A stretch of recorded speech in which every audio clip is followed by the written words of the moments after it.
வணக்கம். ஆகாஷவாணி.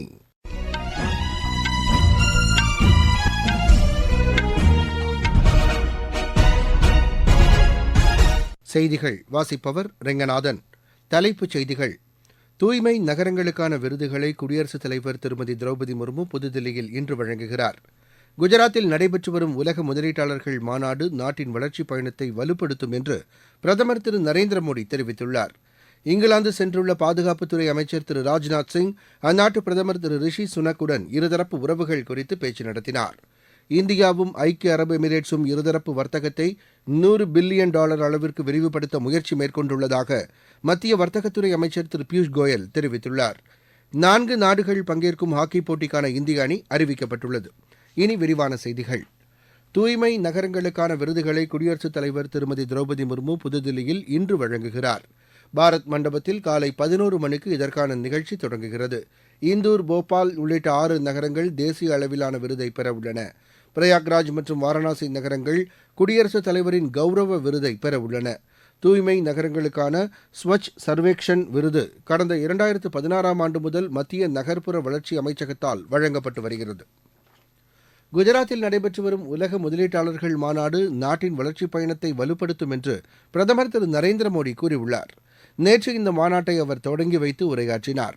பின்னர் இதுகுறித்து சமூக வலைதளத்தில் அவர் வெளியிட்டுள்ள பதிவில், இந்த மாநாடு பொருளாதார வளர்ச்சி மற்றும் சீர்திருத்தங்கள் குறித்த கருத்துக்களை பகிர்ந்து கொள்ள ஒரு சிறந்த தளமாக அமைந்துள்ளது என்று கூறியுள்ளார். காந்தி நகரில் நடைபெற்ற உலகளாவிய நிதி தொழில்நுட்ப மாநாட்டிலும் அவர் பங்கேற்றார். இதுகுறித்து சமூக வலைதளத்தில் அவர் வெளியிட்டுள்ள பதிவில், டிஜிட்டல் பொருளாதாரத்திற்கான புதுமையான தீர்வுகள் குறித்து இந்த மாநாட்டில் விவாதிக்கப்பட்டதாக கூறியுள்ளார். நிதி மற்றும் தொழில்நுட்பம் சார்ந்த சிறந்த வல்லுநர்களின் ஒருங்கிணைப்பாக இது அமைந்தது என்றும் திரு நரேந்திர மோடி தெரிவித்துள்ளார்.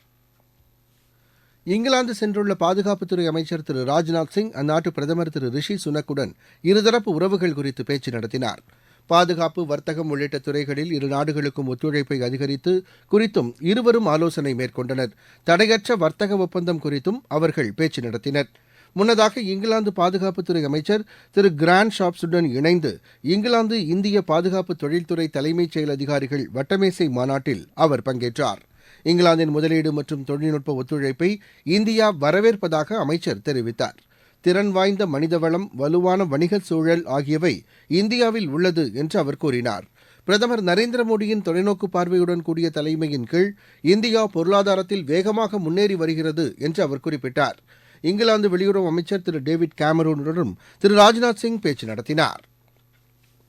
இந்தியாவும் ஐக்கிய அரபு எமிரேட்ஸும் இருதரப்பு வர்த்தகத்தை $100 பில்லியன் அளவிற்கு விரிவுபடுத்த முயற்சி மேற்கொண்டுள்ளதாக மத்திய வர்த்தகத்துறை அமைச்சர் திரு பியூஷ் கோயல் தெரிவித்துள்ளார்.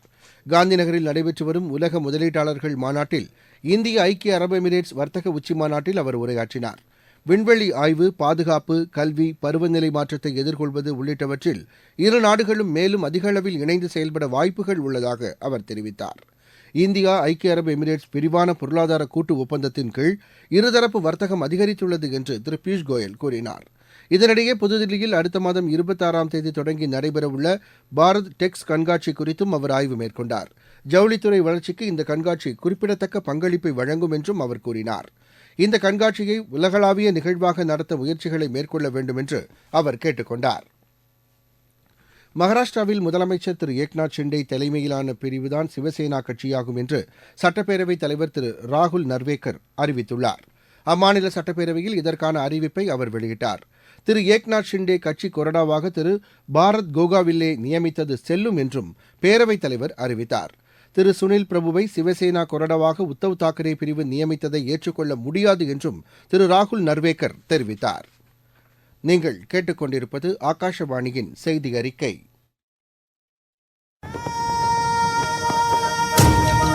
யஹி சமய ஹை, சஹீ சமய.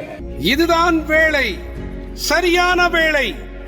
ஒவ்வொரு தேசத்தின் வளர்ச்சி பயணத்தின் போதும் தேசம் முன்வந்து புதிய உறுதிப்பாடுகளோடு முன்னேற்ற பாதையிலே பயணிக்கக்கூடிய அற்புதமான ஒரு வேளையும் பிறக்கும்.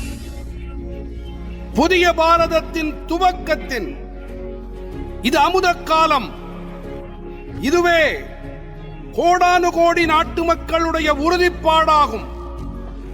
அமுத காலம் 25 ஆண்டுகளுக்கு ஆனது. ஆனால் நாம் நம்முடைய லட்சியங்களை அடைவதற்காக இப்போதிலிருந்தே முனைப்புடன் செயல்பட வேண்டும். भारत को गढ़ने का यही समय है. போலியான மற்றும் தவறான செய்திகளை தடுக்க ஊடகவியல் துறை மாணவர்கள் தீவிரமாக செயலாற்ற வேண்டும் என்று முன்னாள் குடியரசுத் தலைவர் திரு ராம்நாத் கோவிந்த் வலியுறுத்தியுள்ளார். புதுதில்லியில் தகவல் ஒலிபரப்பு அமைச்சகத்தின் சார்பில் செயல்படும் இந்திய மக்கள் தொடர்பு நிறுவனத்தின் 55வது பட்டமளிப்பு விழாவில் நேற்று அவர் பங்கேற்று மாணவர்களுக்கு பட்டங்களை வழங்கினார்.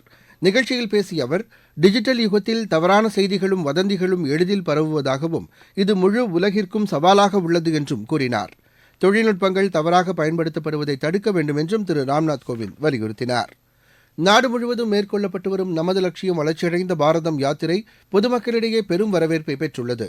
மத்திய அரசின் திட்டங்கள் குறித்து விழிப்புணர்வை ஏற்படுத்துவதோடு விடுபட்ட பயனாளிகளுக்கு திட்டங்கள் சென்றடைவதை உறுதி செய்யும் நோக்கில் இந்த யாத்திரை நடத்தப்பட்டு வருகிறது. தமிழகத்தின் கிருஷ்ணகிரி மாவட்டத்தில் நடைபெற்ற இந்த யாத்திரையில் மத்திய அரசின் வேளாண் துறை இணைச் செயலாளர் திருமதி ருக்மணி பங்கேற்று வேளாண் திட்டங்கள் குறித்து விவசாயிகளுக்கு எடுத்துரைத்தார். மகளிர் சுய உதவிக் குழுக்களுக்கு 80% மானியத்தில் ட்ரோன்கள் வழங்கும் திட்டம் செயல்படுத்தப்பட உள்ளதாகவும் இதை மகளிர் பயன்படுத்திக் கொள்ள வேண்டும் என்றும் அவர் கேட்டுக் கொண்டார். இதேபோல் திருவள்ளூர் மாவட்டத்தில் நடைபெற்ற யாத்திரையில் பொதுமக்கள் ஆர்வத்துடன் பங்கேற்றனர். மாவட்ட முன்னோடி வங்கியான இந்தியன் வங்கி சார்பில் நலத்திட்ட உதவிகள் விவசாயிகளுக்கு வழங்கப்பட்டது. மத்திய அரசின் திட்டங்கள் குறித்து பொதுமக்களுக்கு விரிவாக எடுத்துரைக்கப்பட்டதாக இந்தியன் வங்கி மேலாளர் திரு அருள்தாஸ் எமது செய்தியாளரிடம் தெரிவித்தார். மாவட்ட முன்னோடி வங்கி மூலமாக மத்திய அரசு மூலமாக செயல்படுத்தும் திட்டங்களை பொதுமக்களுக்கு எடுத்துரைக்கப்பட்டது.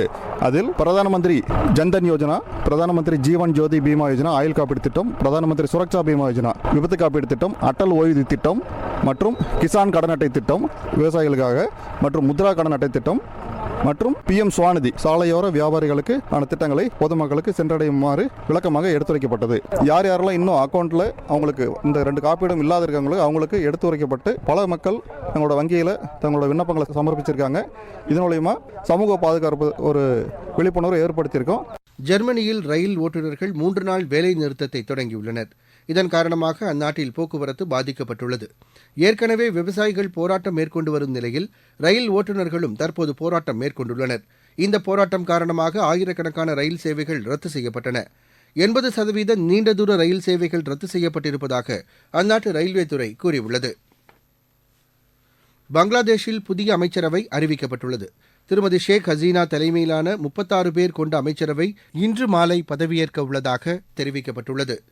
25 கேபினெட் அமைச்சர்கள் மற்றும் 11 இணை அமைச்சர்களுக்கு அந்நாட்டு அதிபர் திரு முகமது சஹாபுதீன் பதவிப் பிரமாணம் செய்து வைக்க உள்ளார். நாட்டின் வடமேற்கு பகுதிகளில் இன்று முதல் குளிர் குறையும் என வானிலை ஆய்வு மையம் தெரிவித்துள்ளது. இதனிடையே பஞ்சாப், ஹரியானா, ராஜஸ்தான், உத்தரகாண்ட், உத்தரப்பிரதேசம் ஆகிய மாநிலங்களிலும் தில்லியிலும் பெரும்பாலான இடங்களில் நேற்று கடும் குளிர் நிலவியது. ராஜஸ்தானின் சிகாரில் 3.8 டிகிரி செல்சியஸ் வெப்பநிலை பதிவானது.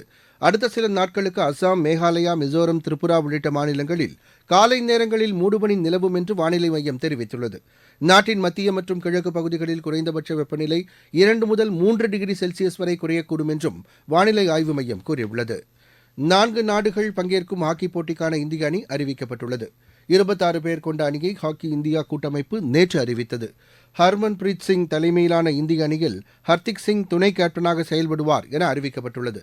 பிரான்ஸ், நெதர்லாந்து, இந்தியா, தென்னாப்பிரிக்கா ஆகிய அணிகள் பங்கேற்கும் இப்போட்டி ஜனவரி 22ஆம் தேதி தென்னாப்பிரிக்காவின் கேப்டவுனில் தொடங்குகிறது. புரோ கபடி லீக் போட்டியின் நேற்றைய ஆட்டத்தில் தமிழக அணி 46-27 என்ற புள்ளிக்கணக்கில் உத்தரப்பிரதேச அணியை வென்றது. ஹரியானா, மும்பை அணிகளுக்கு இடையே நடைபெற்ற மற்றொரு ஆட்டம் டிராவில் முடிவடைந்தது. மீண்டும் தலைப்புச் செய்திகள். தூய்மை நகரங்களுக்கான விருதுகளை குடியரசுத் தலைவர் திருமதி திரௌபதி முர்மு புதுதில்லியில் இன்று வழங்குகிறார். குஜராத்தில் நடைபெற்று வரும் உலக முதலீட்டாளர்கள் மாநாடு நாட்டின் வளர்ச்சிப் பயணத்தை வலுப்படுத்தும் என்று பிரதமர் திரு நரேந்திர மோடி தெரிவித்துள்ளார். இங்கிலாந்து சென்றுள்ள பாதுகாப்புத்துறை அமைச்சர் திரு ராஜ்நாத் சிங் அந்நாட்டு பிரதமர் திரு ரிஷி சுனக்குடன் இருதரப்பு உறவுகள் குறித்து பேச்சு நடத்தினார். இந்தியாவும் ஐக்கிய அரபு எமிரேட்ஸும் இருதரப்பு வர்த்தகத்தை $100 பில்லியன் அளவுக்கு விரிவுபடுத்த முயற்சி மேற்கொண்டுள்ளதாக மத்திய வர்த்தகத்துறை அமைச்சர் திரு பியூஷ் கோயல் தெரிவித்துள்ளார். 4 நாடுகள் பங்கேற்கும் ஹாக்கிப் போட்டிக்கான இந்திய அணி அறிவிக்கப்பட்டுள்ளது. இத்துடன் இந்த செய்தி அறிக்கை நிறைவடைந்தது.